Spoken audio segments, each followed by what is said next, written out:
Heidi ho you people of the internet.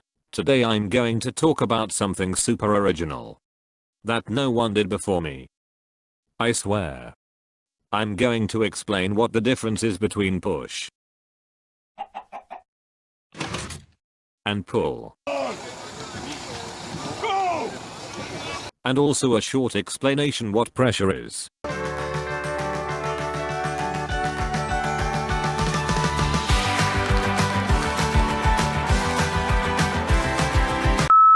Here we have the object in a state of peace. And now I'm going to use one of my trusty fingers on my trusty right hand to apply a bit of force onto the object in form of a pull. And here we go again, but with a push. But wait, you might maybe think both of these actions were a push. On the first look it can be interpreted as this, but there is more to it, because it cannot be that simple. Thanks universe. This is what was hidden before. Here is the most basic explanation of the difference between push and pull. Pushing has a squeezing side effect. Pulling has a stretching side effect. In this example on my upper arm. Because the object is not going to move just because it likes me. So I have to use an amount of force to make it happen. As we all know, no force is going to happen without an equally big counterforce. So if I push the object, I also technically push myself. That's why you need a good stand, so that you do not lose friction. Otherwise you will look like this guy.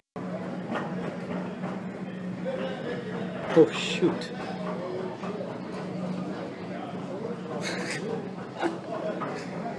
But if this all is still confusing, let me quick exchange my trusty finger on my trusty right hand on my trusty right arm with my trusty right hunter, I mean tentacle arm.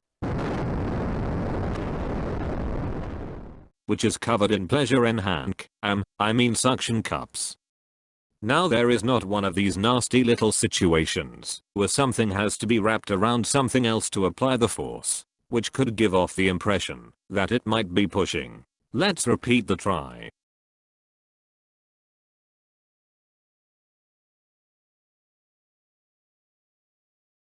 Turns out tentacles kind of suck at pushing things, but are good for pulling things out of my nose. I meant ideas. Push and pull are relative to the point from where the force originates, causing the force transmitting structure, an arm for example, to experience either squeezing or stretching stress.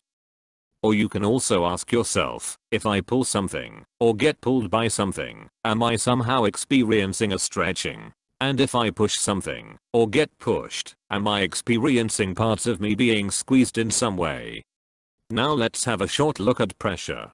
Pressure is force per area. A force over a big area has little effect. A force over a small area has big effect. And this makes the difference between a blunt injury and a stabbing wound. But in the end you just need enough force to penetrate a material.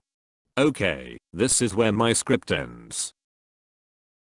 Before I go, I want to try something. Tell me if it worked. Like and subscribe, or color fried, Skipper will stare into your soul when you dream. With that, bye bye.